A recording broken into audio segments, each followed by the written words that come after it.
সোয়েটারে রিপ হাইট কমানোর টেকনিক দেখব।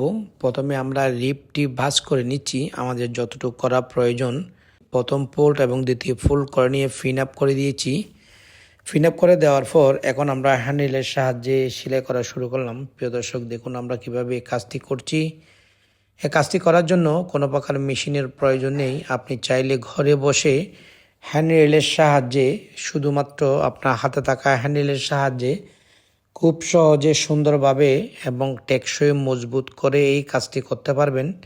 শুধুমাত্র আমাদের দেখানো এই টেকনিকটা অবশ্যই ফলো করতে হবে। আমরা কিভাবে এই কাজটি করছি, আমাদের দেখানো এই স্টেপটি অবশ্যই আপনারা ফলো করবেন এরকম কাজ করার জন্য। এছাড়া এই টেকনিকটি ব্যবহার করে আরও অন্যান্য কাজও করতে পারবেন। শুধুমাত্র আমাদের এই টেকনিকটি ইউজ করে দেখুন আমরা কিভাবে এই কাজটি করছি। এরকম ইম্পর্টেন্ট ভিডিও পেতে আমাদের চ্যানেলটি সাবস্ক্রাইব করুন এবং একটি লাইক দিন।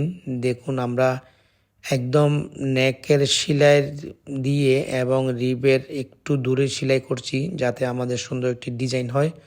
আমরা এখানে হলুদ কালার সুতা দিয়েছি শুধুমাত্র সুন্দরের সাথে। আপনারা চাইলে ম্যাচিং সুতো দিতে পারবেন। দেখুন আমরা এই আমাদের ডিজাইনটি করছি, জিগজাগ সেলাই করছি হ্যান্ডেলের সাহায্যে। আমাদের সেলাই করা প্রায় শেষ। দেখুন আমরা কত সুন্দরভাবে একটি সোয়েটারের রিপ হাইটের মেজারমেন্ট কমিয়ে ফেললাম। আশা করি আপনারা মনোযোগ সহকারে দেখতে পেয়েছেন এবং আপনারা অবশ্যই এই টেকনিকটা একবার হলে ইউজ করে দেখবেন। দেখুন আমরা কত সুন্দরভাবে একটি সোয়েটারের রিপ হাইট মেজারমেন্ট কমিয়ে ফেললাম এবং সুন্দর একটি ডিজাইন করলাম।